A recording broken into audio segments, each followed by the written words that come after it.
तो last class में हमने बात करी थी oogenesis के बारे में, और हमने देखा था कि क्यों oogenesis में कैरियोकाइनेसिस इक्वल साइटोकाइनेसिस अनइक्वल होता है, क्यों रुक रुक के चलते हैं oogenesis के टाइम पे फेजेस, और पोलर बॉडी का सिग्निफिकेंस क्या है। तो हमने स्पर्मेटोजेनेसिस और oogenesis तो पढ़ लिया है, और ओवेरी के अंदर का स्ट्रक्चर, फॉलिकल वगैरह का डेवलपमेंट भी हमने पढ़ लिया था। फर्टिलाइजेशन के मैकेनिज्म को पढ़ने से पहले हम जो एग्स के बारे में कुछ बातें करेंगे। ये एक्चुअली एनिमल डाइवर्सिटी से रिलेटेड बातें हैं, लेकिन क्योंकि एम्ब्रियोलॉजी की हैं तो हम इनको यहीं कर लेते हैं। देखो, टाइप ऑफ एग्स, एग्स को अगर हम क्लासिफाई करें तो there are different type of eggs. और व्हाट इज एन एग, पहले तो ये देखें। और एग के ऊपर, एग जो होता है ना, उसके ऊपर कुछ एग मेम्ब्रेन्स होती हैं, ऐसा भी आपने सुना होगा। तो पहले हम एग मेम्ब्रेन्स के बारे में बात करते हैं जो एग के ऊपर पाई जाती हैं। ये एग को प्रोटेक्शन देती हैं, और जो डेवलप हो रहा होता है एम्ब्रियो, उस एम्ब्रियो को भी सपोर्ट देती हैं। 3 तरह की एग मेम्ब्रेन्स होती हैं जो गैमीट के ऊपर पाई जाती हैं: प्राइमरी, सेकेंडरी और tertiary.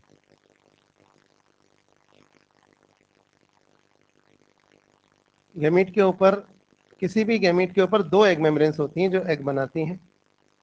Primary egg membrane oocyte या ओवम जो भी है वो खुद अपने चारों तरफ सेक्रीट करता है।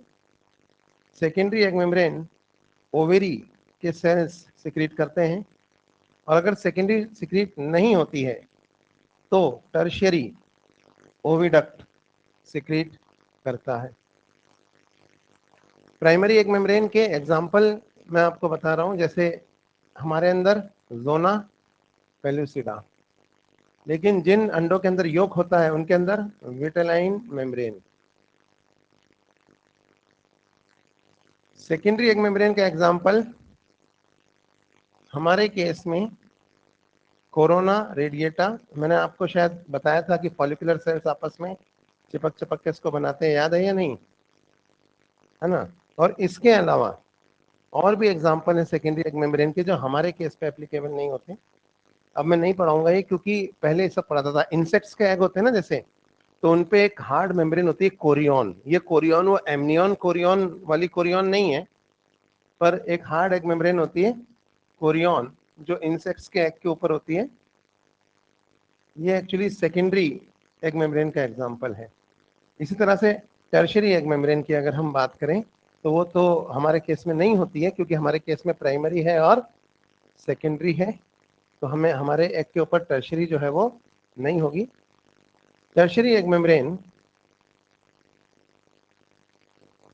फ्रॉग में होती है, जैसे जेली कोट। फ्रॉग के बहुत सारे जो एग्स हैं वो आपस में एक चिपचिपी सी कोट से जुड़े हुए होते हैं, और इस कलेक्शन ऑफ एग को स्पॉन कहा जाता है। तो ये जो जेली कोट है फ्रॉग के अंदर, ये उसकी टर्शियरी एग मेम्ब्रेन होती है। और इसी तरह से मुर्गी का अंडा आपने देखा होगा, उसके ऊपर बर्ड का जो अंडा है या किसी भी दूसरे जानवर का अंडा जिसपे कैल्शियम कार्बोनेट की शेल होती है, वो टर्शियरी एग मेम्ब्रेन है। तो 3 तरह की एग मेम्ब्रेन्स होती हैं, प्राइमरी, सेकेंडरी और टर्शियरी। और किसी भी एग के ऊपर 2 एग मेम्ब्रेन होंगी। वो 2 कौन कौन सी होंगी वो भी बता देता हूँ।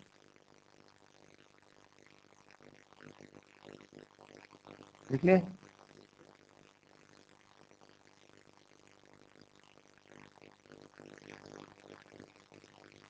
कोई भी एग हो उस पर 2 एग मेम्ब्रेन्स होती हैं, और ये जो 2 एग मेम्ब्रेन्स किसी भी एग के ऊपर होती हैं, एग आखिर है क्या ये भी देख लेते हैं। एग इज बेसिकली oocyte या ओवम जो भी है, प्लस 2 एग मेम्ब्रेन्स। अभी 2 एग मेम्ब्रेन्स कौन सी होती हैं? ये होती हैं प्राइमरी प्लस सेकेंडरी या प्राइमरी प्लस टर्शरी। यानी प्राइमरी तो हमेशा होगी और सेकेंडरी या टर्शरी में से कोई एक होगी। तो मतलब पहली एग मेम्ब्रेन तो oocyte खुद अपने चारों तरफ सेक्रीट करता है। सेकेंडरी दूसरी एग मेम्ब्रेन ओवेरी के सिक्रीट कर देते हैं तो क्या काम खत्म हो गया। लेकिन अगर ओवेरी के सेल दूसरी एग मेम्ब्रेन सिक्रीट नहीं करते हैं तो जब वो अंडा ओविडक्ट के थ्रू बाहर आ रहा होता है तो ओविडक्ट उस पर एक टर्शरी एग मेम्ब्रेन सिक्रीट करता है। ठीक है, तो दो एग मेम्ब्रेन्स होती हैं, प्राइमरी प्लस सेकेंडरी या प्राइमरी प्लस टर्शरी। यहाँ पे हम एक चीज और देखेंगे, टाइप ऑफ एग्स, और मैं इनको अलग अलग बेसिस पे क्लासिफाई करूंगा। पहला बेसिस है on basis of amount of yolk, कि अंडों के अंदर योक कितना है। इस बेसिस पे अगर अपन क्लासिफाई करें एग्स को तो there are three types of eggs. पहला है ए लेसिथल या माइक्रो या ऑलिगो लेसिथल एग्स। ये वो एग्स होते हैं जिनके अंदर बहुत ही कम योक होता है या फिर योक एब्सेंट होता है। ए लेसिथल हम तब बोलेंगे जब योक एब्सेंट होगा। माइक्रो या ऑलिगो लेसिथल तब बोलेंगे जब योक का अमाउंट नेग्लिजिबल होगा।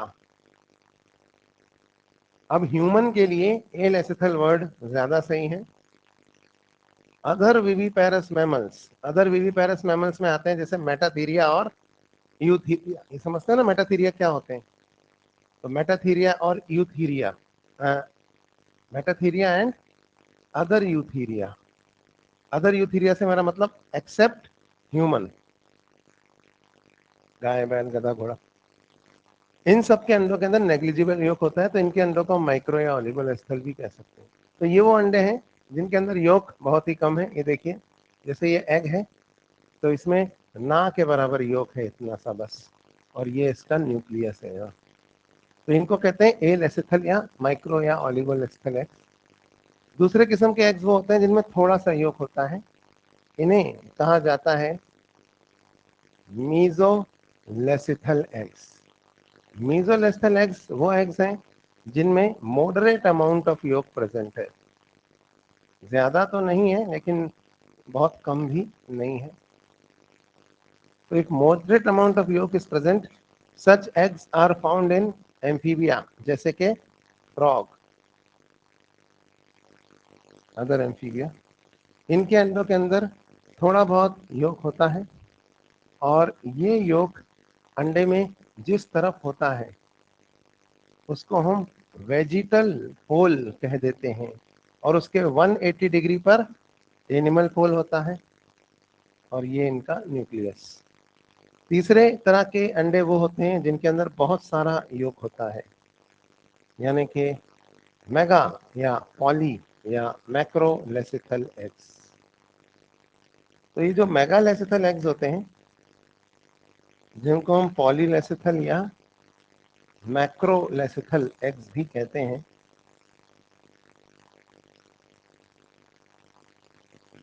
ये वो एग्स हैं जिनके अंदर बहुत सारा योक है, large amount of yolk. In fact cytoplasm से ज्यादा योक है।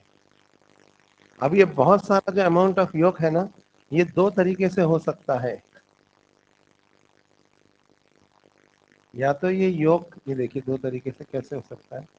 वेजिटल पोल पर ही है पर इतना ज्यादा है कि इसने वेजिटल हेमिस्फीयर तो कवर कर ही लिया है और एनिमल हेमिस्फीयर में भी घुस गया है। जो साइटोप्लाज्म है वो बस एनिमल स्फीयर में एक छोटी सी डिस्क के फॉर्म में रह गया। ये सर्कल नहीं है, स्फीयर है, और स्फीयर में साइटोप्लाज्म एक डिस्क की तरह रह गया है। ऐसे अंडों को हम कहते हैं डिस्कॉइडल एग्स। तो ये वाले जो अंडे हैं ये कहलाते हैं डिस्कॉइडल एग्स। ये किस में पाए जाते हैं? ये पाए जाते हैं रेप्टाइल में, एवीज में और प्रोटोथीरिया। ये वो मैमल्स हैं जो अंडा देते हैं। इनमें डिस्कॉइडल एग्स सुना है कभी ये सब आपने? डिस्कॉइडल एग्स, मेगालेस्थल एग्स, कितने लोगों ने नहीं सुना है? ईमानदारी से बताओ। अच्छा, मतलब सिर्फ अपन ने एनसीईआरटी पढ़ी थी। हाँ, और बस काम चल रहा था, कोविड भी था तो पास तो हो ही गए। तो थोड़ा बहुत तो जनरल नॉलेज भी रखनी पड़ेगी। अगर एनसीईआरटी में नहीं लिखा है कि भारत की राजधानी दिल्ली है, तो इसका मतलब ये थोड़ी है कि हमें नहीं पता है ना? तो पढ़ना पड़ेगा। आप भूल जाओ उस चीज को, ट्वेल्थ के लिए नहीं हम पढ़ रहे हैं। एक एक मार्क या एक एक क्वेश्चन हमारा लाइफ का डायरेक्शन डिसाइड कर देगा। डॉक्टर बनेंगे कि नहीं बनेंगे, बनेंगे तो दिल्ली से बनेंगे कि केरला से बनेंगे कि आसाम से बनेंगे या गुजरात से, रैंक क्या आएगी उसी से डिसाइड होगा ये। चलो भाई, एक और तरीका है, एक और तरीका है। योग अगर ना सेंटर में है, ये देखो इतना सारा योग है और वो है सेंटर में। इंसेक्ट्स के अंडों में होता है ऐसा। तो इस तरह के अंडे जो हैं ये इंसेक्ट्स के एग्स होते हैं।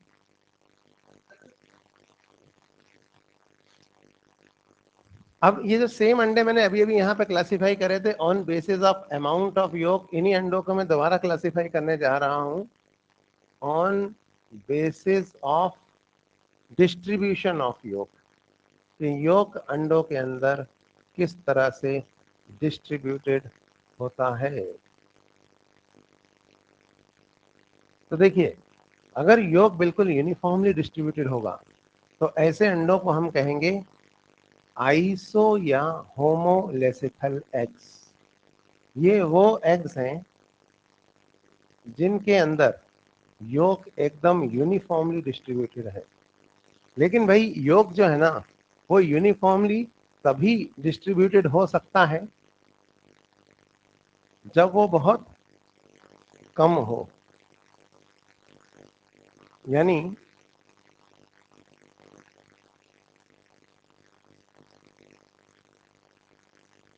पूरे एग के अंदर योग यूनिफॉर्मली डिस्ट्रीब्यूटेड है। ऐसा तभी हो सकता है जब योग बहुत कम हो। यानी कि कौन से अंडे? ये वाले माइक्रो या एल स्थल अंडे, इनमें योग यूनिफॉर्मली डिस्ट्रीब्यूट हो सकता है। दूसरा जो है वो है टीलोलेसिथल एग्स। टीलोलेसिथल एग्स वो होते हैं जिनमें योग एक सिरे पर होता है। कौन से सिरे पर होता है? वेजिटल पोल पे। तो if the yolk is at vegetal pole, तो इसको हम कहते हैं टीलोलेसिथल। तो यहाँ दो एग्जांपल हैं योग एट वेजिटल पोल के, एक तो ये वाला अंडा और एक ये वाला अंडा। इसमें योग कम है तो इसको हम कहते हैं ये है मॉडरेटली टीलोलेसिथल, जो फ्रॉग का अंडा है। जबकि ये रेप्टाइल एविस प्रोटोथीरिया का जो अंडा है ये हेवीली टीलोलेसिथल है, क्योंकि इसके अंदर योग बहुत ज्यादा है।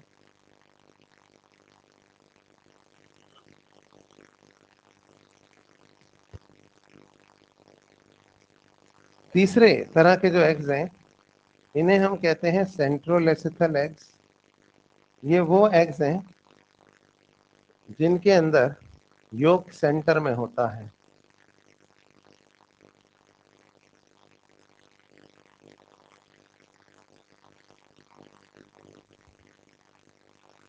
तो योग इज इन सेंटर। इसका एग्जांपल है इंसेक्ट्स के अंडे। तो सेंट्रोलेसिथल एग्स का एग्जांपल ये रहा। तो हमने अभी अभी एग्स को दो तरह से क्लासिफाई किया, अमाउंट ऑफ योग और डिस्ट्रीब्यूशन ऑफ योग के। एक और तरीका है जिससे हम एग्स को क्लासिफाई कर सकते हैं।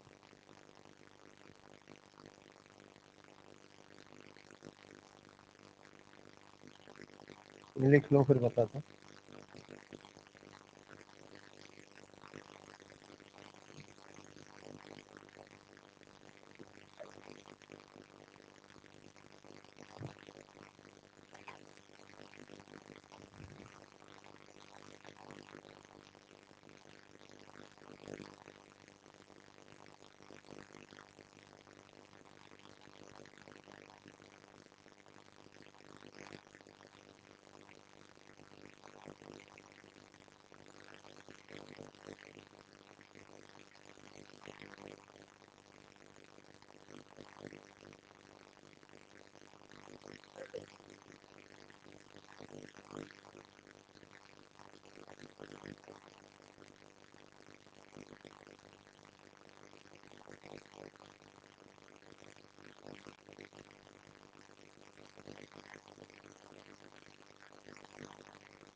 हो गया?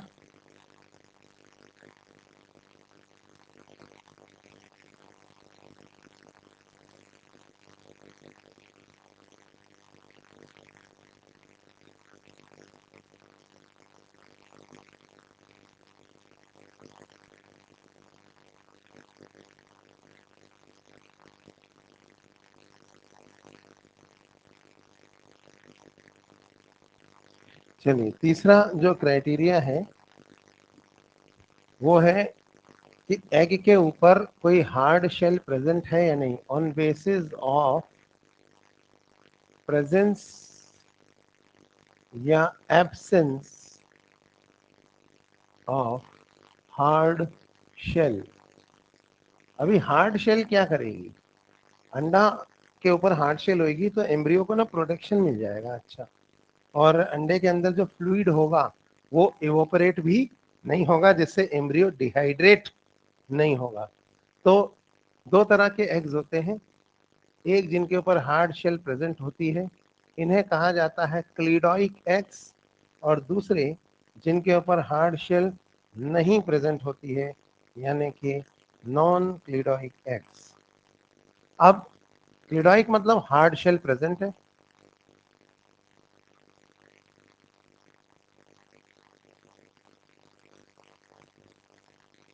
और नॉन क्लीडॉइक सेल एग्स मतलब हार्ड शेल एब्सेंट है। अब किन के अंदर हार्ड शेल प्रेजेंट होगी? जो जानवर जमीन पे अंडा देते हैं, पेड़ पे अंडा देते हैं, किसी हार्ड सरफेस पे अंडा देते हैं या ड्राई एरिया में अंडा देते हैं, उनको हार्ड शेल की जरूरत है ना? नहीं तो चींटी घुस जाए, कीड़ा घुस जाए, एवोपरेशन हो जाए एम्ब्रियो का, एम्ब्रियो के अंदर से वाटर का। तो एनिमल्स विच ले एग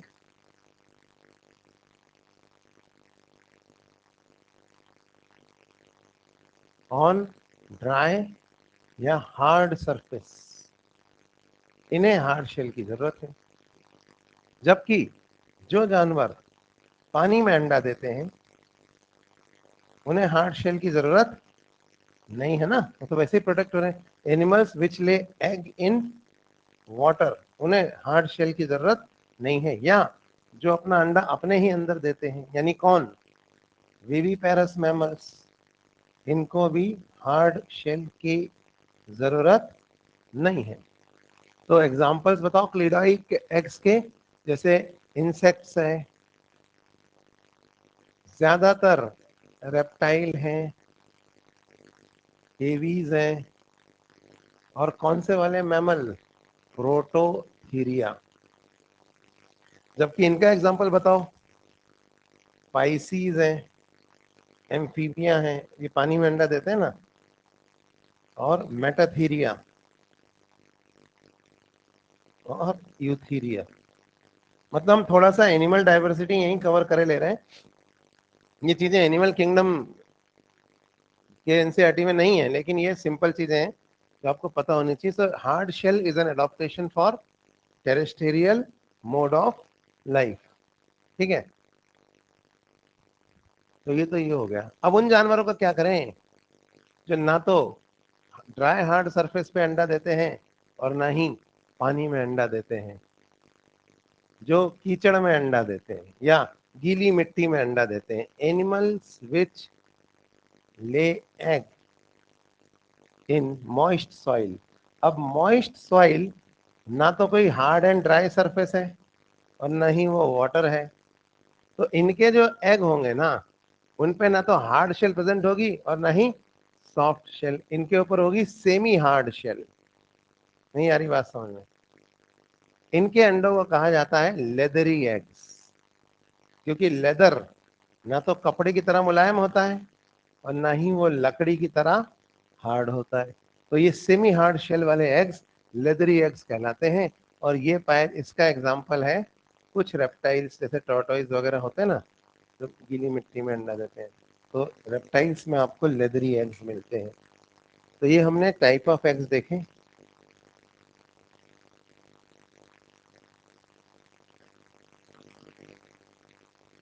वाटर में डैमेज तो कहीं भी हो सकते हैं, लेकिन डिहाइड्रेट नहीं होंगे वाटर में। हार्ड शेल एक तो डिहाइड्रेशन से बचाती है, और शॉक एब्जॉर्बर से, शॉक में जमीन पे हार्ड सरफेस पे अंडा कैसे रखोगे, हार्ड सेल चाहिए, पानी में नहीं चाहिए। ये दो मेन रीजन है। हाँ, एक्वाटिक इंसेक्ट्स जो होते हैं ना, उनके ऊपर हार्ड शेल नहीं होती। इंसेक्ट्स मोस्टली टेरेस्टेरियल हैं, आपको पता होना चाहिए। बाद में कुछ चले गए थे पानी में रहने। तो जो एक्वाटिक इंसेक्ट्स है ना, उनके ऊपर ना तो वो यूरिकोटलिक होते हैं जैसे कि टेरेस्टेरियल इंसेक्ट्स की, अमोनोटलिक होते हैं, और ना ही उनके अंडों के ऊपर हार्ड शेल होती है। तो ये एक्सेप्शन है।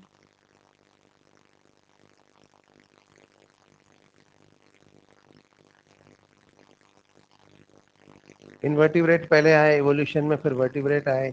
वर्टिब है ना, वर्टिब्रेट में पाइसिस, फिर एम्फीबिया, फिर रेप्टाइल, फिर प्रोटोथीरिया, सुना है ना आपने, फिर एवीज, फिर मेटाथीरिया और यूथीरिया।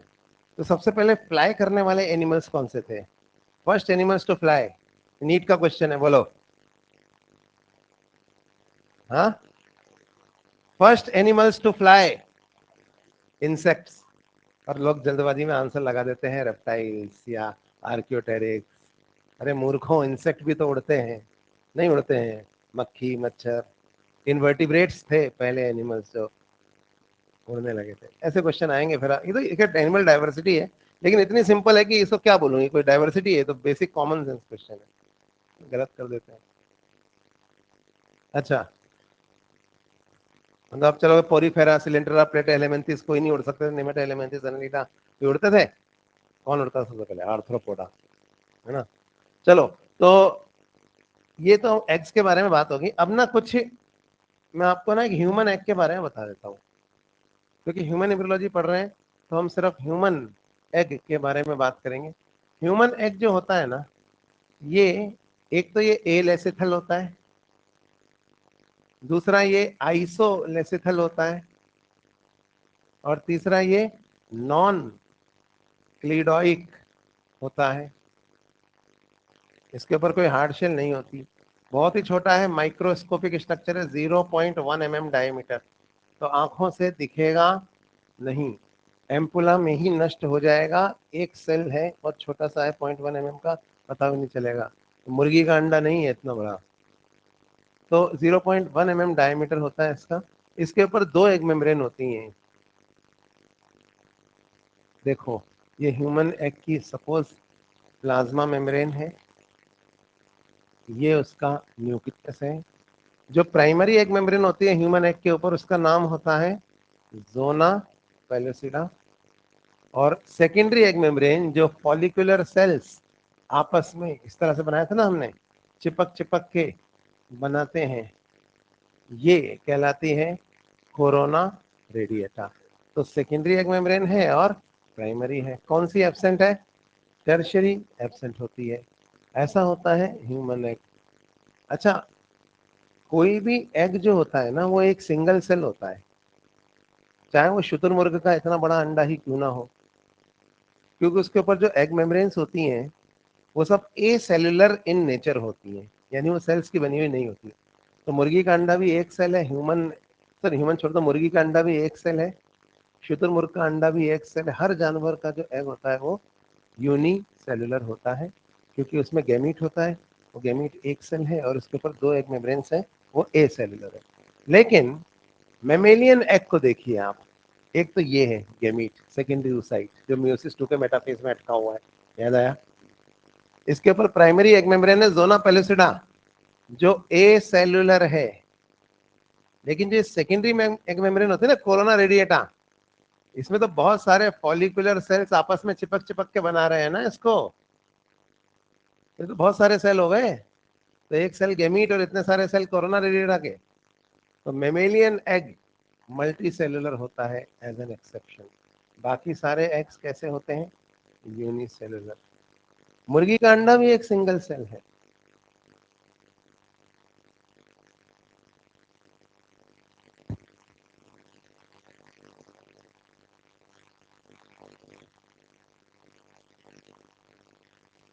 हालांकि जो ह्यूमन एग है वो भी ह्यूमन स्पर्म के कंपैरिजन में 1000 गुना बड़ा है, क्योंकि ह्यूमन स्पर्म तो कैसे भी माइक्रोस्कोप के अलावा नहीं दिखाई देंगे।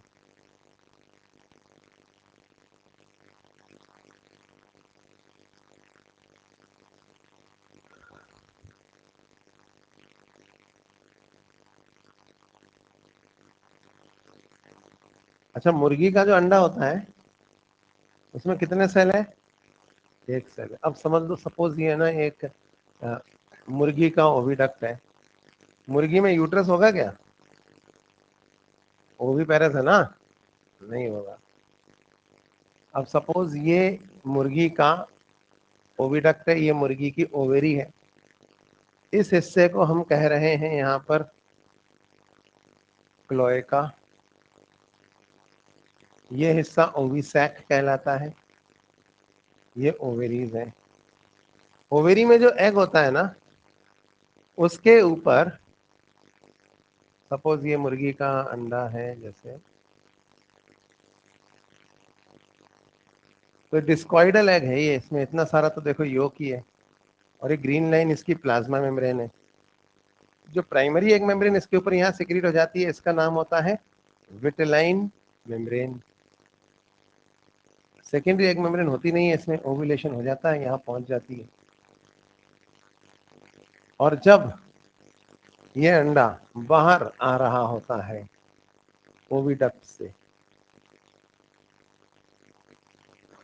यानी यहां से यूं, तो इस पे कैल्शियम कार्बोनेट की शेल सिक्रीट होती है इस ओविडक्ट के थ्रू, जिसे कहा जाता है टर्शियरी एग मेम्ब्रेन।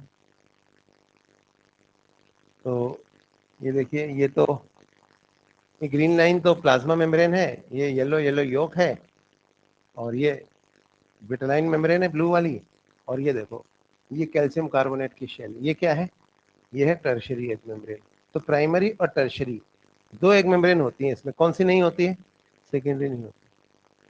अभी मुर्गी का अंडा है, इसके ऊपर हार्ड कैल्शियम कार्बोनेट की शेल है। फर्टिलाइजेशन के समय स्पर्म को एग के अंदर घुसना होता है, और स्पर्म का जो न्यूक्लियस है वो यहाँ पे जो एग का न्यूक्लियस है इसके साथ फ्यूज होगा, ऐसा तो सुना होगा आपने। अब बताओ, स्पर्म के ऊपर एक्रोसोम होता है जो एग मेम्ब्रेन्स को गला सकता है, सुना है ना। और सपोज ये मुर्गे का स्पर्म है, ये एक्रोसोम है। अभी हार्ड कैल्शियम कार्बोनेट की शेल, ये एक्रोसोम, और इसके एंजाइम कैल्शियम कार्बोनेट की शेल। स्पर्म के पिताजी नहीं गला सकते इसको, ये अंदर कैसे जाएगा? नहीं यार, ये सवाल सवाल कितने लोगों को समझ में आ रहा है पहले बताओ। इनको तो बता रखा है मैंने, पहले ऑनलाइन पढ़े हुए। सवाल समझ में आया ना आपको? अब मुर्गी के अंडे में जो कैल्शियम कार्बोनेट की शेल, हालांकि ये शेल गैस परमिएबल होती है, इससे O2 CO2 आ जा सकते हैं, स्पर्म थोड़ी घुस सकता है इसमें अंदर। अब स्पर्म कैसे घुसेगा? अरे मुर्गी में फर्टिलाइजेशन कैसे होगा? अब कभी सोचा नहीं आपने? क्यों नहीं सोचा बताओ? तुमने कभी अंडा देखा मुर्गी का? देखा तुमने? क्या वो बिना फर्टिलाइजेशन के उसमें चूजा बन सकता है? तो स्पर्म कैसे जाएगा उसमें बताओ? क्या पढ़ रहे हो? हाँ, तुम बताओ, बताओ।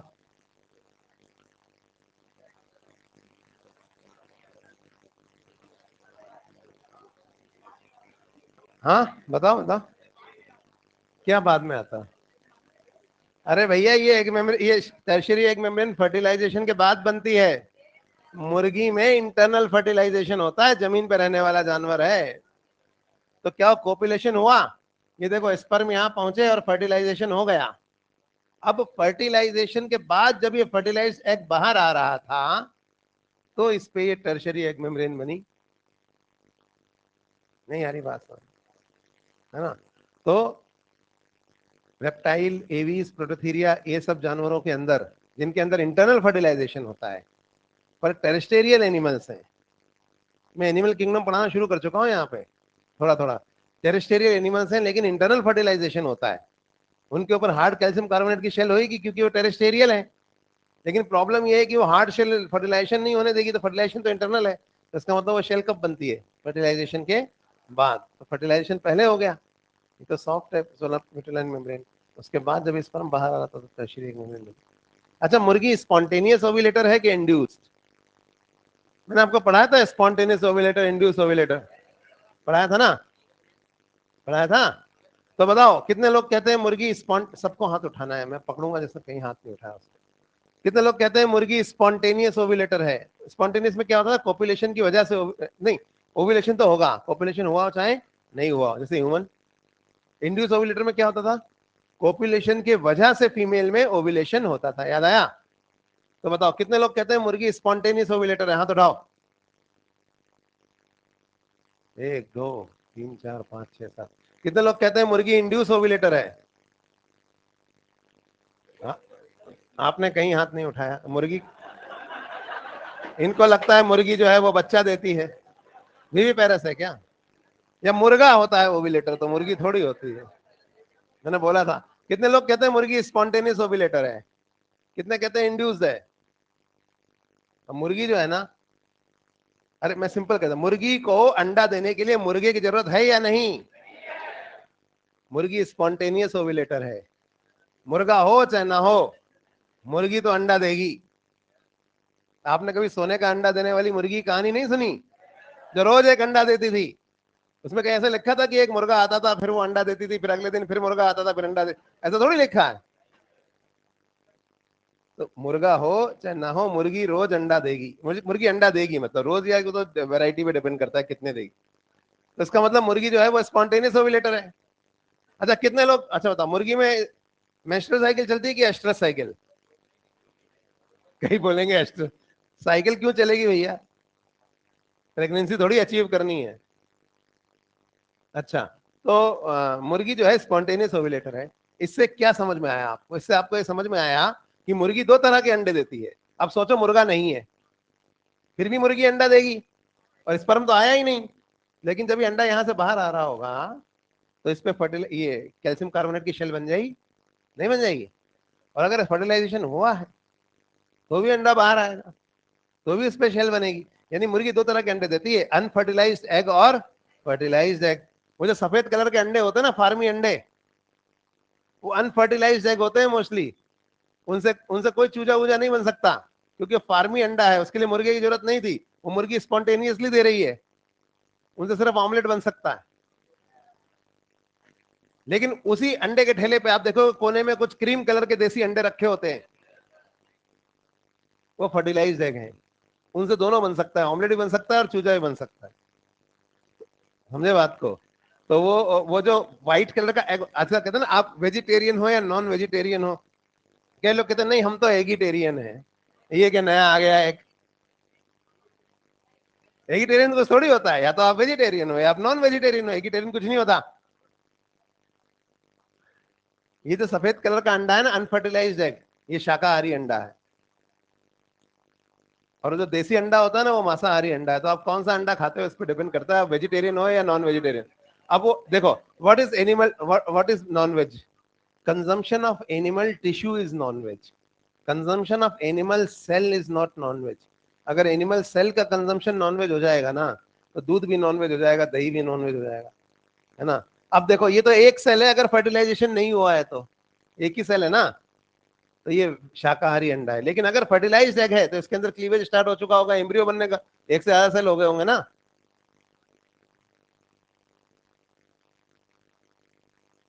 अब पनीर में एनिमल टिश्यू कहाँ है? सेल्स हो सकते हैं, और प्रोटीन है उसके अंदर। चलो भाई आगे बढ़े। तो हमने ये तो एग्स के बारे में पढ़ा। अब हम मैकेनिज्म ऑफ फर्टिलाइजेशन पढ़ेंगे। हाँ, कोई डाउट है तो बोलो, मैं सुन रहा हूँ, बोलो।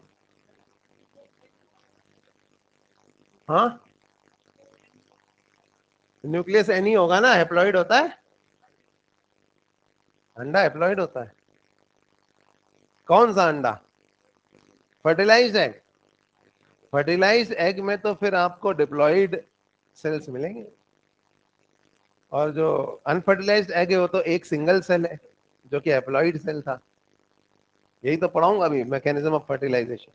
तो भैया ऐसा है, मैकेनिज्म ऑफ फर्टिलाइजेशन हम पढ़ेंगे। देखो, पानी में तो जैसे पता नहीं कितने जानवरों के स्पर्म तैर रहे हैं, पानी में पता नहीं कितने जानवरों के एग तैर रहे हैं, लेकिन ऐसा कभी नहीं होता कि मछली के स्पर्म तैरते हुए जाएं और मेंढकी के अंडों को फर्टिलाइज कर दें, है ना। हम सोचें कि हम लोग है ना चूहे के स्पर्म्स लें और आर्टिफिशियल इंसेमिनेशन करके हथनी में प्रेगनेंसी कर दें, ऐसा नहीं हो पाता। ऐसा क्यों नहीं हो पाता? क्योंकि फर्टिलाइजेशन इज स्पीशीज स्पेसिफिक, तो certain things make it species specific. हालांकि approach of sperm towards egg के बारे में बात करें तो वो होता है रैंडम, लेकिन फर्टिलाइजेशन जो है स्पीशीज स्पेसिफिक है। कुछ चीजें हैं जो इसको स्पीशीज स्पेसिफिक बनाती हैं। लिली और बेलेंस्की ने इसको सबसे पहले प्रूव किया। उन्होंने क्या किया कि एक बीकर में सी वाटर था, उसमें सी अर्किन के अंडे रखे और थोड़ी देर बाद ना उन अंडों को निकाल लिया उसमें से, और उसके बाद उसमें ना अलग अलग जानवरों के स्पर्म डाले उस पानी में, कुछ भी नहीं हुआ। लेकिन जब सी अर्किन के ही स्पर्म डाले तो वो आपस में क्लम्प करके एक दूसरे से चिपक गए। तो इसका मतलब सी अर्किन के अंडों पे कुछ था जो छूट गया पानी में, और उसको आइडेंटिफाई सिर्फ कौन कर पाया? सी अर्किन के ही स्पर्म्स। तो उन्होंने कहा अंडे के सरफेस पे जो होता है जो छूट गया है वो है, बोलो क्या है वो? फर्टिलाइजिन। और स्पर्म के उसको के ऊपर उसकी अपोजिट चीज होती है उसी स्पीशीज के स्पर्म के ऊपर, वो क्या कहलाती है? Anti fertilizin. ये बनाते हैं फर्टिलाइजेशन को स्पीशीज स्पेसिफिक। इसके अलावा कुछ हार्मोन्स भी होते हैं जो इंटरनल फर्टिलाइजेशन के समय काम करते हैं, एंड्रोगेमोन और गाइनोगेमोन। स्पर्म के ऊपर कुछ हार्मोन होते हैं एंड्रोगेमोन जो स्पर्म को एक्टिव एक्टिव करते हैं, एग तक पहुंचाते हैं, और एग के ऊपर कुछ हार्मोन होते हैं गाइनोगेमोन जो स्पर्म को एक तरह से अट्रैक्ट कर रहे हैं या स्पर्म का एग में पेनिट्रेशन इजी बनाते हैं। ज्यादा डिटेल में मैं नहीं जाऊंगा इसके, क्योंकि डिटेल में नहीं पूछा जाएगा। इसके अलावा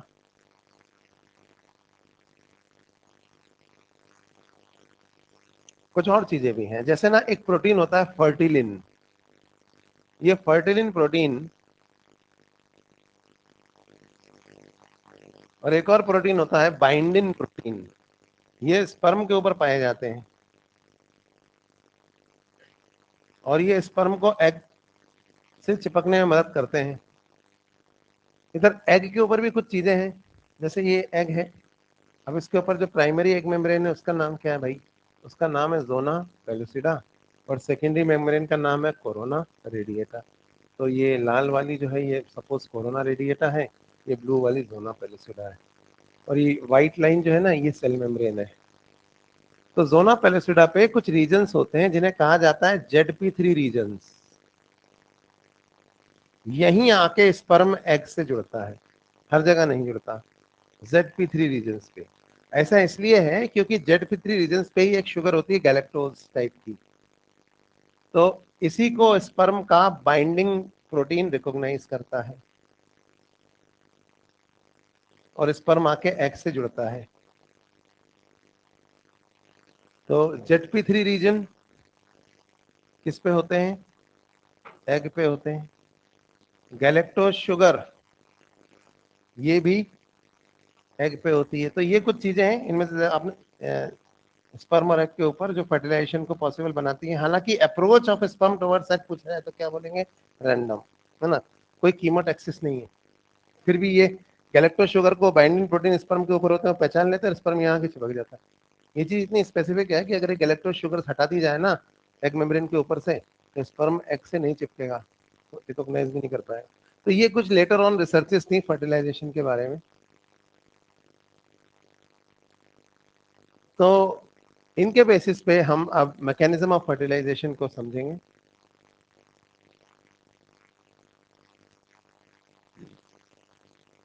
स्पर्म जब एग में घुसता है, फर्टिलाइजेशन के मैकेनिज्म में 4 स्टेप्स होते हैं।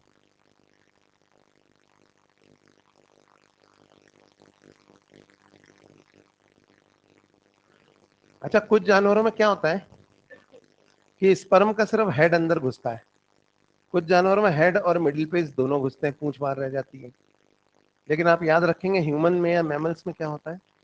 ह्यूमंस में स्पेसिफिकली पूरा का पूरा स्पर्म अंदर घुसता है, हेड, मिडिल पीस और टेल, तीनों अंदर घुसते हैं। बात समझ में आई? तो एक बात ये याद रखना आप, ठीक है। तो मैकेनिज्म ऑफ फर्टिलाइजेशन में 4 स्टेप्स हैं। इन स्टेप्स को मैं बता देता हूं। क्या होता है कि जब स्पर्म आके एग से टकराता है, देखो जैसे ना ये एग का न्यूक्लियस है और स्पर्म आके एग से टकराया, तो जब यूनियन ऑफ गैमीट्स होता है, यानी स्पर्म और एग एक दूसरे से चिपकते हैं, this is known as syngamy. इसको हम क्या बोलते हैं? सिनगैमी। उसके बाद स्पर्म जो है ना वो एग के अंदर घुस जाता है। पहले उसकी पूंछ झड़ती है, फिर उसका मिडिल पीस झड़ता है, और जब इसका मिडिल पीस झड़ता है ना, तो इसके मिडिल पीस में जो थोड़ा सा साइटोप्लाज्म था ना, वो अंडे के साइटोप्लाज्म के साथ मिक्स हो जाता है मैंचेट। इसे कहते हैं प्लाज्मोगैमी। तो जब दोनों के स्पर्म और ओवम के, मतलब ओवम तो क्या सेकेंडरी साइट है अभी, तो ये दोनों के साइटोप्लाज्म मिक्स होते हैं, तो इसे कहा जाता है प्लाज्मोगैमी। इसके बाद स्पर्म का हेड का जो न्यूक्लियस है, ये ऊ प्लाज्म को, यानी अंडे के अंदर के साइटोप्लाज्म को एब्जॉर्ब करके फूल के बड़ा हो जाता है और कहलाने लगता है मेल प्रोन्यूक्लियस। और जब ये फीमेल प्रोन्यूक्लियस के पास पहुंचता है, तो इनके दोनों के ना कैरियो, सॉरी, ये जो न्यूक्लियर मेम्ब्रेन है ये डिसइंटीग्रेट होती है, और दोनों का कैरियोप्लाज्म आपस में मिक्स होता है। इसे कहा जाता है कैरियोगेमी। इसके बाद फिर स्पिंडल फॉर्मेशन होता है, और स्पिंडल फॉर्मेशन के थ्रू यहाँ पर फिर क्रोमोसोम्स का एक्सचेंज होता है। अभी जाइगोट स्टेज स्टार्ट होगी। इसे कहा जाता है एम्फीमिक्सिस। तो फर्टिलाइजेशन एक प्रोसेस है जो सिनगैमी से शुरू होती है और एम्फीमिक्सिस पर खत्म होती है, ठीक है। तो इसमें जो जो चीजें होती हैं, इनको हम एक सीक्वेंस में पढ़ लेते हैं। यही मैकेनिज्म ऑफ फर्टिलाइजेशन है।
देखो, ह्यूमन फर्टिलाइजेशन की बात करें तो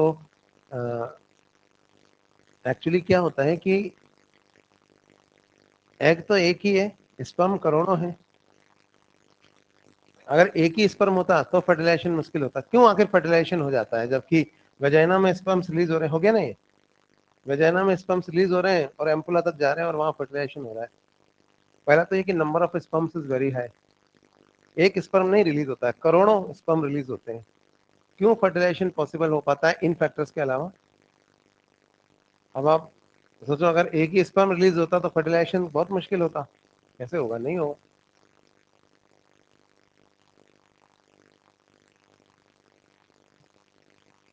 तो यहाँ एक एग है, एक ही स्पर्म रिलीज हुआ सपोज, और वो यहाँ तक आया स्विम करके, अब कंफ्यूज होगा कि इधर जाऊं कि इधर जाऊं। सोचो फर्टिलाइजेशन इधर हुआ था, स्पर्म यहाँ आया, अब यहाँ आके कंफ्यूज हो, पूछ रहा भाई साहब आपके पास फर्टिलाइजेशन किधर हुआ है? किसी ने कहते इधर हुआ, इधर इधर चला गया, यहाँ पेट्रोल खत्म उसका। तो बड़ा मुश्किल है। तो इसलिए क्या होता है कि स्पर्म करोड़ों होते हैं, तो लाखों स्पर्म यहाँ पहुंचते हैं, हजारों स्पर्म इधर भी जाते हैं, इनका कुछ नहीं होने वाला, और हजारों स्पर्म इधर भी जाते हैं, फिर इनमें से कोई ना कोई स्पर्म एग को फर्टिलाइज कर देता है। इस तरह से जाइगोट बनता है ना। तो number of sperms is very high. Second, size of the egg is very large. अगर स्पर्म और एग भी स्पर्म की तरह छोटा होता तो उनका कैसे टकराएंगे उससे? एग इतना बड़ा है कि स्पर्म उससे टकराएगा ही टकराएगा। Target is too big to miss, 1000 गुना बड़ा है। इनफैक्ट हजारों स्पर्म आके एक बार, सैकड़ों स्पर्म आके टकराते हैं। तो अंदर एक ही जाएगा, लेकिन वो क्यों अभी बताऊंगा। तो मैकेनिज्म ऑफ फर्टिलाइजेशन, इसके बेसिस पे अब हम यहाँ पे समझेंगे। तो there are certain steps in mechanism of fertilisation जो मैं यहाँ आपको बता दूंगा। देखिए, सबसे पहले तो यूनियन ऑफ गैमीट होता है जिसे कहा जाता है सिनगैमी। यहाँ से शुरू होता है।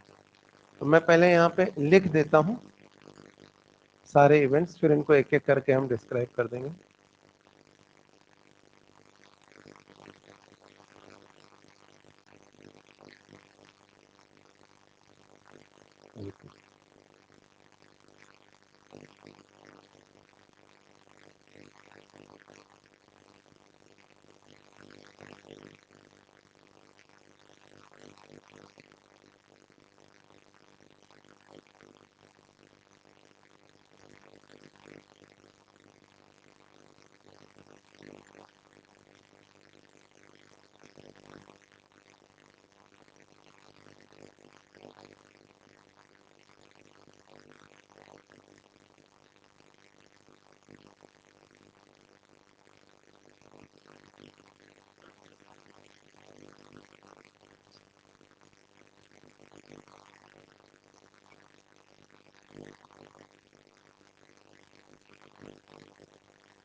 ओव्यूलेशन के समय ये सेकेंडरी oocyte है, ये कोरोना रेडिएटा है,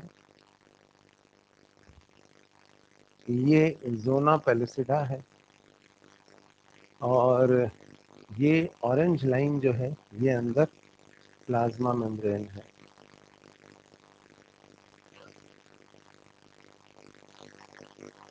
और ये सेकेंडरी oocyte है, अभी ओवम नहीं है। ओव्यूलेशन जब होता है तो ये सेकेंडरी oocyte होता है, अभी ये ओवम नहीं है। इसके अंदर जो न्यूक्लियस है ना, वो मियोसिस 2 के मेटाफेज में अटका हुआ है। इसमें स्पिंडल फॉर्मेशन दिखाई दे रहा है। एक पोलर बॉडी निकल चुकी है, क्योंकि ये सेकेंडरी oocyte है। कहाँ अटका हुआ है? मियोसिस 2 के मेटाफेज में। पोलर बॉडीज या तो अंदर ही डिजेनरेट हो जाती हैं या एनिमल पोल से बाहर निकल जाती है। आप सोचते हो ना कहाँ जाएगी पोलर बॉडी निकल के? ये इस बड़े वाले सेल के अंदर ही डिजेनरेट हो जाती है। अच्छा, तो ये सेकेंडरी oocyte है जो मियोसिस 2 के मेटाफेज में अटका हुआ है। इसकी जो प्लाज्मा मेम्ब्रेन होती है, ऑरेंज वाली लाइन, इसके भी बाहर और अंदर पोटेंशियल डिफरेंस है। बाहर पॉजिटिव चार्ज ज्यादा है और अंदर नेगेटिव चार्ज ज्यादा है। तो एग मेम्ब्रेन जो है ना, वो पोलराइज्ड स्टेट में है। इसके अलावा इसमें ऐसे पंप हैं जो पोटेंशियल डिफरेंस में चेंज आने पर एनर्जी का यूटिलाइजेशन करके Na+H+ पंप एक H+ अंदर और एक Na+ बाहर निकाल सकते हैं, लेकिन फिलहाल ये काम नहीं कर रहे हैं ये पंप्स। इनके अलावा आप देखिए ये इतना बड़ा है एग सेल, इसका साइज जो है एबनॉर्मल है या नहीं बताओ, है ना, बहुत बड़ा है ना, ये नॉर्मल बॉडी सेल से बहुत बड़ा है, तो इसकी कैरियोप्लाज्मिक इंडेक्स भी एबनॉर्मल है, फिर भी ये डिवाइड नहीं कर रहा। आपको पता है ना सेल डिवाइड क्यों करता है, तो इसकी एबनॉर्मल कैरियोप्लाज्मिक इंडेक्स है, it should divide but it is not dividing. Why? क्योंकि इसके अंदर कुछ फैक्टर्स होते हैं which we will call as cytostatic factors. Cyto यानी सेल, स्टैटिक मतलब रुके हुए, तो इस साइटोस्टैटिक फैक्टर्स इसको स्टेबलाइज करके रखे हुए हैं। अगर ये फैक्टर्स डिजेनरेट हो गए तो इस सेल के अंदर डिवीजन स्टार्ट हो जाएगा। इन्हीं डिवीजनों को हम क्लीवेज कहते हैं, लेकिन अभी ये नहीं, अभी तो ये ऐसे ही रहेगा। अच्छा, क्या होता है कि बाहर ना कैल्शियम आयंस हैं थोड़े, अगर ये अंदर आ गए और आकर इन साइटोस्टैटिक फैक्टर्स से जुड़ गए तो ये साइटोस्टैटिक फैक्टर्स डिजेनरेट हो जाएंगे और ये सेल अनस्टेबल हो जाएगा, ये एग सेल, और ये डिवाइड करने लगेगा। लेकिन कैल्शियम आयंस के लिए परमेबिलिटी नहीं है, वो अंदर नहीं आ पा रहे, इस तरह की चीज चल रही है। इसके अलावा यहाँ ग्रोथ फेज के दौरान ये बड़ा हुआ था ना सेकेंडरी प्राइमरी से, इसमें कुछ गोल्गी बॉडीज बच गई थी, तो ये गोल्गी बॉडीज यहाँ पर है थोड़ी सी, ये कहलाती है कॉर्टिकल ग्रेन्यूल्स। इन्हीं गोल्गी बॉडीज को हम कॉर्टिकल ग्रेन्यूल्स कहते हैं। जैसे आपने कॉड लिवर ऑयल के कैप्सूल देखे, उनके अंदर लिक्विड भरा होता है, उस कैप्सूल को फोड़ो तो अंदर से लिक्विड निकलेगा, है ना, तो ऐसे ही गोल्गी बॉडीज है, इनके अंदर कुछ लिक्विड भरा हुआ है और इन गोल्गी बॉडीज को हम कहते हैं कॉर्टिकल ग्रेन्यूल्स। तो इस तरह का यहाँ पे ये स्थिति है ओव्यूलेशन के समय। ओव्यूलेशन हो गया है, अब या तो स्पर्म आएगा या नहीं आएगा। नहीं आएगा तो मैंने आपको बताया ही, ये सेल जो है वो डिजेनरेट हो जाएगा, क्योंकि इस वक्त सेकेंडरी ओसाइट है यहाँ पे और इसमें मेटाफेज प्रमोटिंग फैक्टर तो है, लेकिन वो एमपीएफ किस में नहीं टूट रहा है, एपीसी में नहीं टूट रहा है, और अगर 48 घंटे में एपीसी में नहीं टूटा तो एमपीएफ रीअरेंज हो जाएगा और डिजेनरेशन के ऑर्डर पास हो जाएंगे। समझ में आई बात? ये स्थिति है। अब देखते हैं फर्टिलाइजेशन का मैकेनिज्म। तो ये है ओव्यूलेशन के समय की फोटो, जो एग ने at the time of ovulation अभी इंस्टाग्राम पे अपनी डाली status, we are waiting for this, है ना, अभी कुछ भी हो सकता है, ओव्यूलेशन हो गया, अभी स्पर्म आएगा तो क्या होगा वो देख लेते हैं, है ना। सपोज स्पर्म आ गया, नहीं आया तो 48 घंटे बाद इसका अकाउंट डिलीट हो जाएगा, लेकिन अगर आ गया, हाँ, तो क्या होगा। अब यहाँ पे इस वक्त ना अंदर सेलुलर रेस्पिरेशन की रेट बहुत कम है, ये अचानक से बढ़ेगी, एनर्जी कंजम्पशन अचानक से बढ़ेगा अगर फर्टिलाइजेशन हो रहा होगा, तो नहीं हो रहा होगा तो सब ऐसे रहेगा। तो अभी इसमें ना कुछ भी एक्टिविटी नहीं हो रही, सब शांत बैठे हुए अंदर। स्पर्म के आते एक्टिविटी स्टार्ट होती है, टकराते एक्टिवेशन हो जाता है। इस एक्टिवेशन को बोला जाता है गायनोजेनेसिस। एग के अंदर बहुत सारी चीजें एक साथ होती हैं, इन्हें हम कहते हैं गायनोजेनेसिस। तो भाई जैसे नहीं कहीं शादी हो रही हो, तो शादी अभी बारात नहीं आई है, तो बारात नहीं आने से पहले लड़की वालों का पूरा शामियाना पंडाल सब लगा हुआ है, सब लोग हैं बैठे हैं, सब लोग, मतलब कुछ ज्यादा काम वाम हो नहीं रहा है, मतलब एक्टिवेशन, इतनी एनर्जी नहीं है अभी लोगों में, बारात का इंतजार कर रहे हैं। अब दूल्हा कौन है? दूल्हा है ये स्पर्म। अब सपोज दूल्हा आ गया, है ना, और जैसे ही स्पर्म आया और आकर सबसे पहले इसका ये एक्रोसोम जो है ये फूटता, आके स्पर्म टकराएगा इससे, है ना, तो इसका एक्रोसोम फूटेगा। जैसे ही स्पर्म एक्स से आके टकराता है, यानी सिनगेमी होती है, तो सबसे पहले तोरण, ये राजस्थान में हमारे तोरण बोलते हैं इसको, हाँ, ये नारियल फोड़ दिया और ये तोरण हो गया, एक्रोसोम फूटा, इसे कहते हैं एक्रोसोमल रिएक्शन। मतलब इसमें से एंजाइम निकलेंगे। सबसे पहला एंजाइम जिसमें से निकलता है एक्रोसोम में से, वो होता है हाइलुरोनिडेज। हाइलुरोनिडेज हाइलुरोनिक एसिड को गला सकता है। हाइलुरोनिक एसिड हमारी बॉडी का सीमेंट है। ये हाइलुरोनिक एसिड नहीं, कोरोना रेडिएटा के फॉलिकुलर सेल्स को आपस में चिपका रखा है, याद है आपको? कोरोना रेडिएटा के फॉलिकुलर सेल आपस में किससे चिपके हैं? जैसे एक ईंट की दीवार है, मुझे दीवार गिरानी है, सभी ईंटें सीमेंट से चिपकी हुई हैं आपस में। मेरे पास एक बाल्टी भर के ऐसा सॉल्यूशन है जो सीमेंट गला देता है। वो बाल्टी भर के सॉल्यूशन मैंने ईंट की दीवार पे फेंका, सीमेंट गल गया, ईंटें बिखर गई। आई बात समझ में? तो इसी तरह से जब हाइलुरोनिडेज निकलता है स्पर्म से, तो ये क्या करता है, हाइलुरोनिक एसिड को गला देता है, जिसकी वजह से हाइलुरोनिक एसिड गल जाता है, और हाइलुरोनिक एसिड के गलने की वजह से ये देखिए कोरोना रेडिएटा डिसइंटीग्रेट होने लगती है, क्योंकि इसके फॉलिकुलर सेल बिखर जाते हैं। ये अकेला नहीं, इसके साथ हजारों और हैं जो अपना अपना तोरण कर रहे हैं, अपना अपना बाल्टी भर भर ये बेवकूफ बना रहा है जो हीरो स्पर्म सब आओ सब चलो सब चलो, अंदर खुद जाएगा अकेला। तो बहुत से एक स्पर्म थोड़ी टकराता है एक से जाके, बहुत टकराएंगे जाके। ऐसा थोड़ी हो सकता है कि 1 करोड़ स्पर्म वजाइना में रिलीज हुए, उनमें से 99,999 पीछे रह जाएं, और एक सबसे आगे निकल जाए और सबसे पहले तोरण कर दे। कई स्पर्म आके टकराने तो ये गल जाती है कोरोना रेडिएटा। इसको हमने बोला हाइलुरोनिडेज की वजह से कोरोना रेडिएटा का गलना या कोरोनरी रिएक्शन। अब ये स्पर्म आगे बढ़ता है और किससे टकराता है बोलो? जोना पेलोसिटा से। अब इसमें से निकलता है दूसरा एंजाइम जिसका नाम है जोनालाइसिन। और ये एंजाइम क्या करता है पता है? ये जोना पेलोसिटा में छेद कर देता है। गौर करना, कोरोना रेडिएटा की तरह जोना पेलोसिटा नष्ट नहीं होती है, उसमें सिर्फ छेद होता है। और अब इस छेद से स्पर्म अंदर गया, और अंदर जाके किससे टकराया? स्पर्म टकराया एग की प्लाज्मा मेम्ब्रेन से। लेकिन इस स्पर्म के एक्रोसोम में वो एंजाइम नहीं है जो एग की प्लाज्मा मेम्ब्रेन को गला दे, तो बस ये इस प्लाज्मा मेम्ब्रेन से टकरा के रह गया। लेकिन इसके टकराने की वजह से प्लाज्मा मेम्ब्रेन को इंडक्शन मिला, परमिएबिलिटी चेंज हुई। परमिएबिलिटी चेंज होने की वजह से पॉजिटिव अंदर आने लगा, पोटेंशियल डिफरेंस चेंज हुआ। पोटेंशियल डिफरेंस के चेंज होते ही ये पंप चालू हो गए, सोडियम H+ पंप, एक सोडियम बाहर, एक प्लस, एक H+ अंदर। H+ आयंस के अंदर आने की वजह से हल्का सा पीएच चेंज हो रहा है साइटोप्लाज्म का। ये सारी चीजें एक साथ हो रही हैं।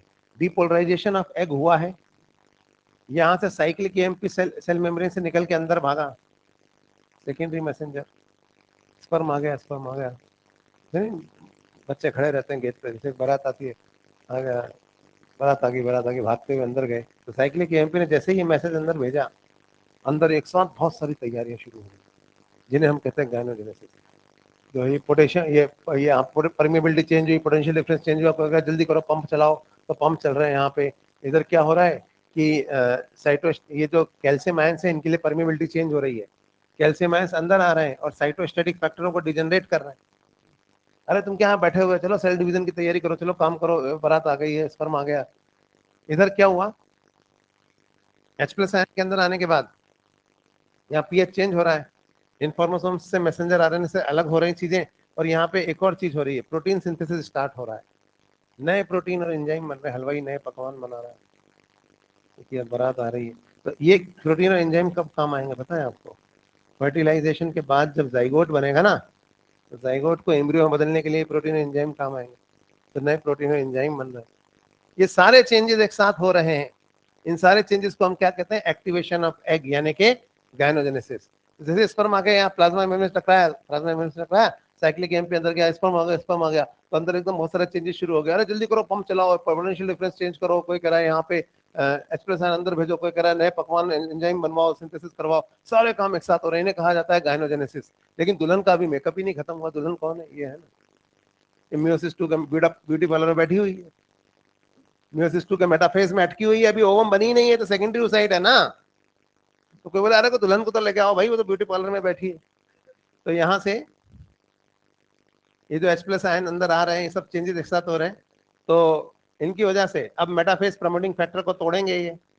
और मेटाफेज प्रमोटिंग फैक्टर किस में तोड़ेगा बोलो? एनाफेज प्रमोटिंग कॉम्प्लेक्स में। तो फटाफट कहेगा चलो चलो तुम्हारा दूल्हा आ गया, जल्दी करो, तो फटाफट ये सेकेंडरी साइट, ये स्पिंडल फॉर्मेशन दिख रहा है ना आपको इसमें ऊपर, तो फटाफट एक पोलर बॉडी और निकालेगी और ओवम बन के तैयार हो जाएगी।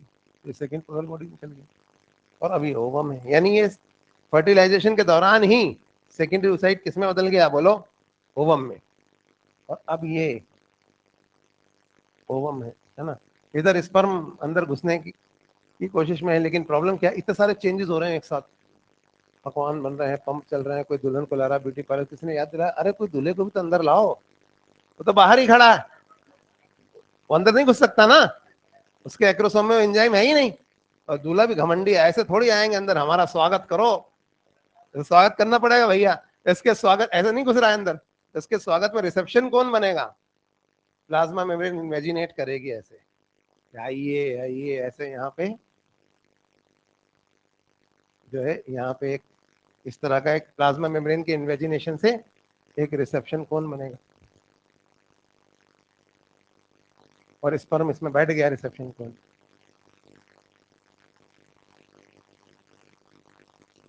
जैसे कई बार क्या होता है, बारात आती है ना, दूल्हा घोड़ी से उतरता नहीं गेट पे, घोड़ी से नीचे नहीं उतर रहा, तो दुल्हन के भाई वगैरह क्या करते हैं, उसे घोड़ी से ही उठा लेते हैं और गोद में उठा के सीधा मंडप में ले जाते हैं, है ना, फैगोसाइटोसिस ऑफ द ग्रूम। तो वही हो रहा है यहाँ।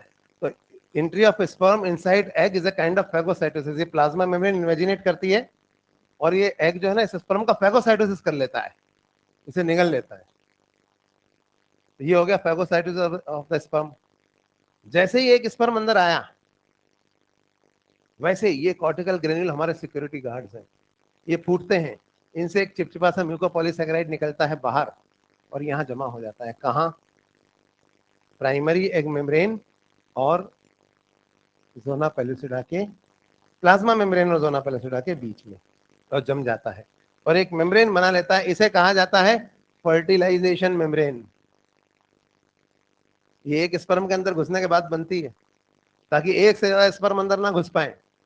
तो जैसे ही दूल्हा अंदर आ गया, वैसे ही सिक्योरिटी गार्ड जो है बाकी सबको रोक देते हैं, बार हमारा दूल्हा आ गया, अब तुम भागो यहाँ से, सब बाहर ही रह गए, एक अंदर चला गया, इसे कहते हैं मोनोस्पर्मी।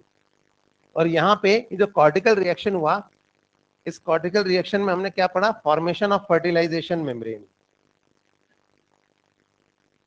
टू प्रिवेंट पॉलीस्पर्मी, क्योंकि एक से ज्यादा स्पर्म अगर अंदर घुस गए तो वो सारे के सारे जाकर एग से टकरा जाएंगे, इस न्यूक्लियस से फ्यूज हो जाएंगे, तो न्यूक्लियस तो पॉलीप्लॉइड हो जाएगा, और एनीमेलिया में पॉलीप्लॉइड ही सर्वाइव नहीं करती।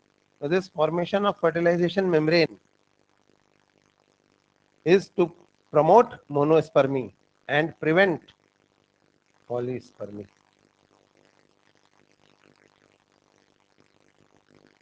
तो अभी एक स्पर्म अंदर आ गया। अच्छा, अंदर आने के बाद अब ये स्पर्म 180 डिग्री पे घूम जाता है, उल्टा हो गया ऐसे। अब ये उल्टा ही तैरता हुआ फीमेल प्रोन्यूक्लियस की तरफ जाएगा।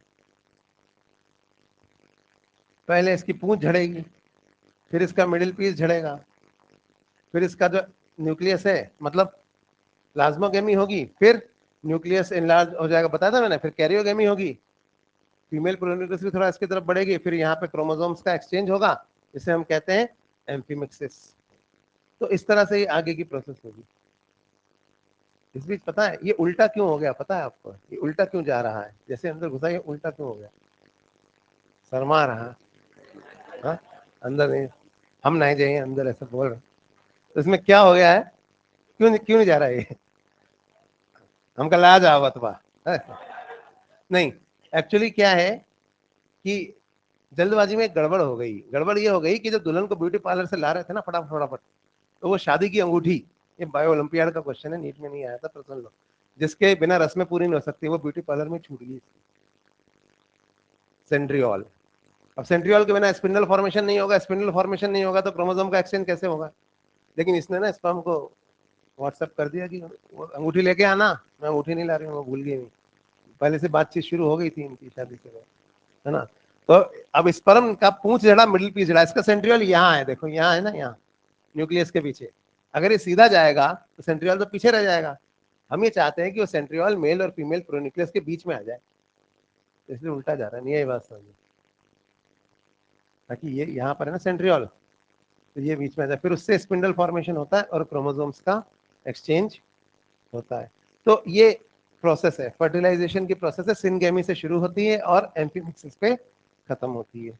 इसमें कोई doubt? Reception conformation, phagocytosis of sperm, cortical reaction, इनका सीक्वेंस आपको याद रखना है कि कौन सा इवेंट कब होता है।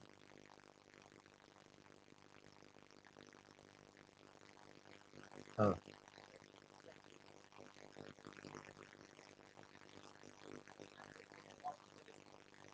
ये तो एक डिसाइड करेगा, यही तो बात है। अच्छा चलो, एक क्वेश्चन पूछता हूँ आपसे। Who decides the sex of a child, मतलब लड़का या लड़की होना किस पे निर्भर करता है? ये सवाल आपने अक्सर सुना होगा। हमारी भारत सरकार से लेकर सब लोग बताते हैं, जागरूकता फैलाते हैं। हमारे सोसाइटी में बहुत दकियानुसी वातावरण है। लोग वाग जो है फीमेल को दोष देते हैं, सुना है ना आपने ऐसा? गांव में जो बूढ़ी सास है, अगर उसके बेटे के मान लीजिए एक जेंडर के 3 बच्चे हो गए, सपोज 3 लड़कियां हो गई, तो बहू को ताना मारने लगती है कि तू तो पोता नहीं दे सकती। ऐसी बातें करते हैं। ये सब गलत, सब नहीं होना चाहिए। पर वो बुढ़ी ऐसा क्यों करती है? वो बेवकूफ है। उसको उसको साइंस नहीं पढ़ी है, आप लोगों ने ज्यादा पढ़ी है ऐसा। चलो, how many of you believe in that old woman? Who decides the sex of a child? How many of you say the mother? अरे बाप रे, देखो इस क्लास में भी 1 2 3 4 5 6 7 8। हाउ मेनी ऑफ यू से it is the father who decides the sex of a child? ये तो पढ़ा है हमने। कई लोग तो, अरे इतने सारे लोग हाथ ही नहीं उठा रहे। तो किसी पे डिपेंड नहीं करता ये, ना माँ पे ना बाप पे, और किस पे करेगा भाई?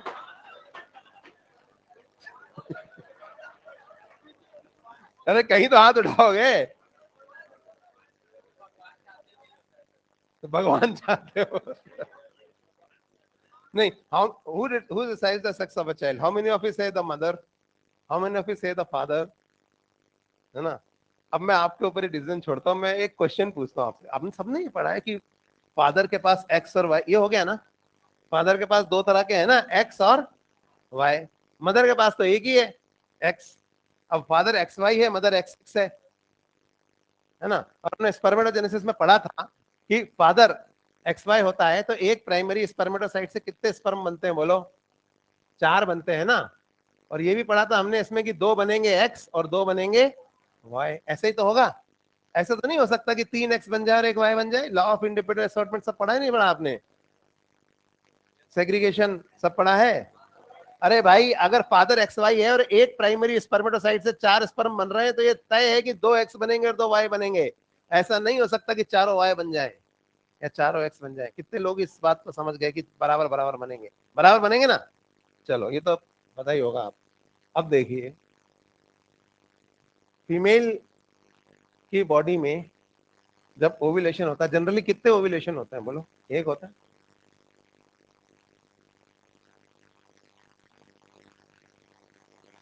तो देखिए, सपोज इंसेमिनेशन के समय 1 करोड़ स्पर्म वेजाइना में रिलीज हुए, 1 करोड़, ठीक है? जिनका इंतजार कर रहा है यहाँ पर एक अंडा, और वो अंडा कौन सा वाला है? एक्स वाला। अब 1 करोड़ स्पर्म रिलीज हुए हैं ना, ये बात 100% डन है कि इसमें से 50 लाख एक्स होंगे, एक्स वाले, और 50 लाख वाई। क्या इसमें कोई शक है आपको? नहीं है ना? अरे 50 लाख में से मान लीजिए, 1 करोड़ में से मान लीजिए 10 लाख यहाँ पहुंचे, 1 लाख यहाँ पहुंचे, 50,000 इधर चले गए, 50,000 इधर चले गए, चलो, है ना? 10,000 यहाँ पहुंचे। अब सपोज अंडे के पास 1,000 स्पर्म पहुंचे, प्रोबेबिलिटी लेके चल रहे हैं हम तो। अंडे के पास 1,000 स्पर्म पहुंचे हैं, तो भैया इसमें से 500 एक्स वाले हैं, है कि नहीं? और 500 हैं वाई वाले। अब जो हो रहा है मदर के अंदर हो रहा है, चॉइस मदर के गैमीट के पास है।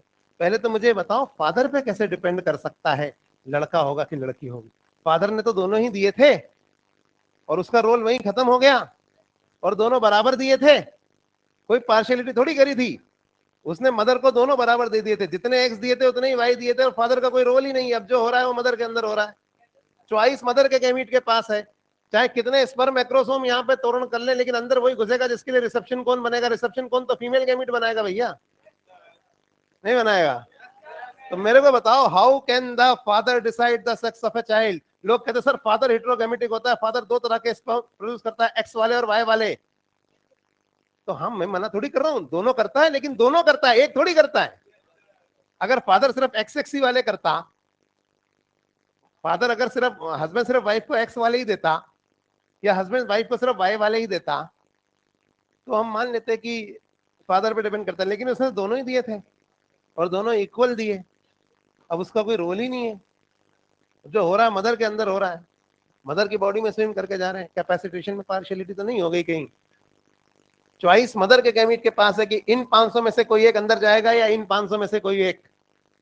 मुझे तो अभी ये बता दो, फादर पे कैसे डिपेंड कर सकता है? आप कहोगे सर अगर फादर एक्स नहीं देता ना तो लड़की के, फादर वाई नहीं देता तो लड़का, अरे यार दोनों दे रहा है ना, देगा तो दोनों देगा, नहीं तो एक भी नहीं देगा, है ना? तो ऐसा कोई नहीं, लड़का या लड़की होना फादर पे डिपेंड करता है, क्योंकि फादर नहीं होगा तो ना लड़का होगा ना लड़की होगी, पार्थेनोजेनेसिस थोड़ी होता है।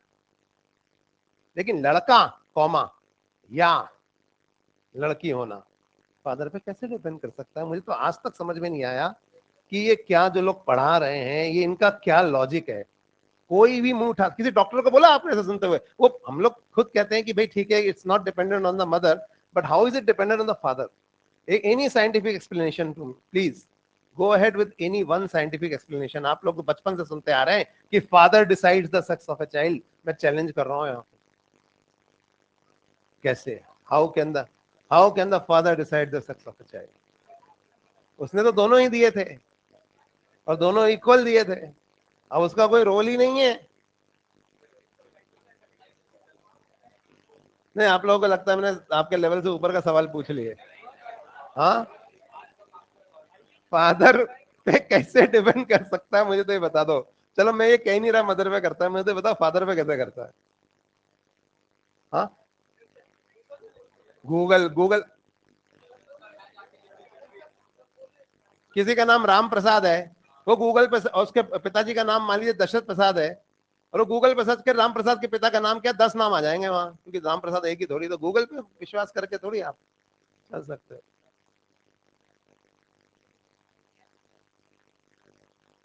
अरे दोनों बराबर, वाई के पास नेचुरली एनर्जी ज्यादा होती है, वो एक अलग इश्यू है, हल्का होता है वाई क्रोमोसोम ऐसे।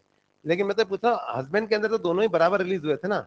अगर या तो वो तो, या तो वो दोनों देगा, नहीं तो एक भी नहीं देगा, क्योंकि हस्बैंड एक्स वाई है ना? तो फिर फादर पे कैसे डिपेंड करेगा? मैं इसके आगे की बात प्रूव नहीं करूंगा, हालांकि मैं कर सकता हूँ ये मदर पे कर, तो फादर पे तो भैया नहीं कर सकता।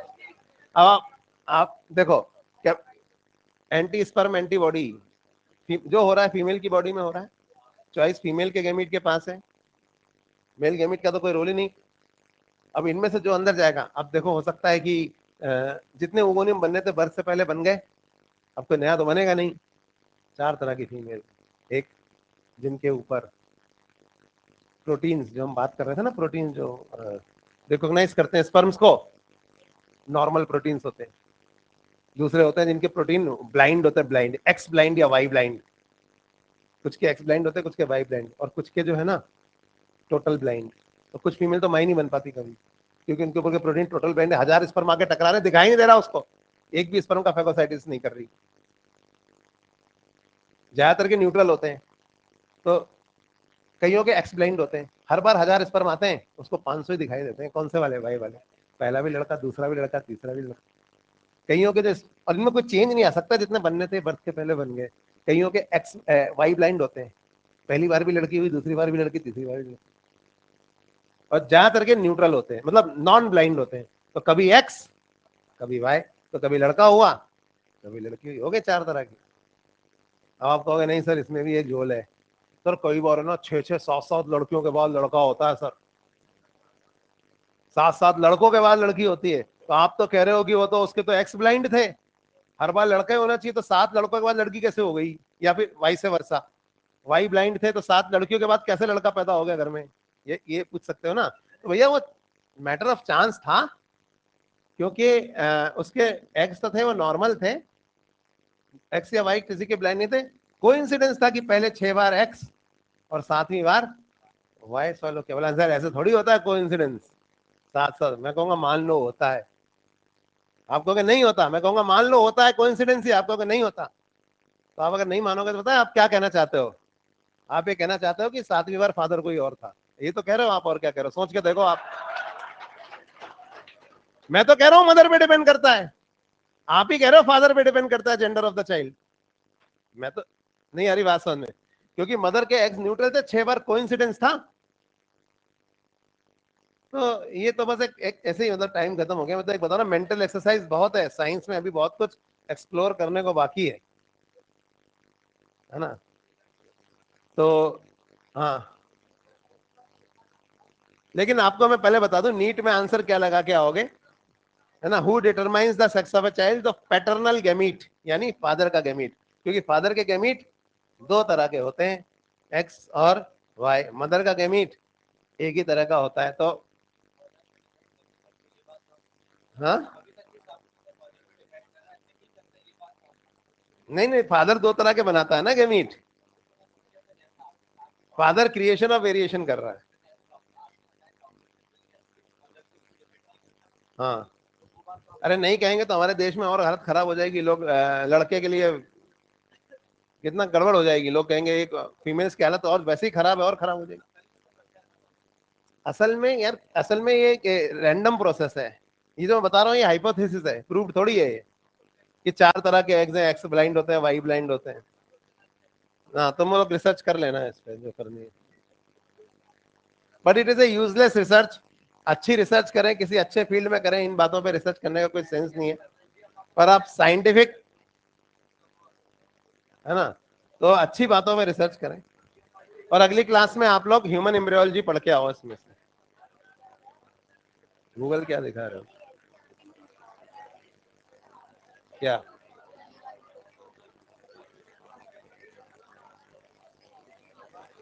हाँ, तो ये कहाँ लिखा हुआ है कि मदर में करता है? हाँ,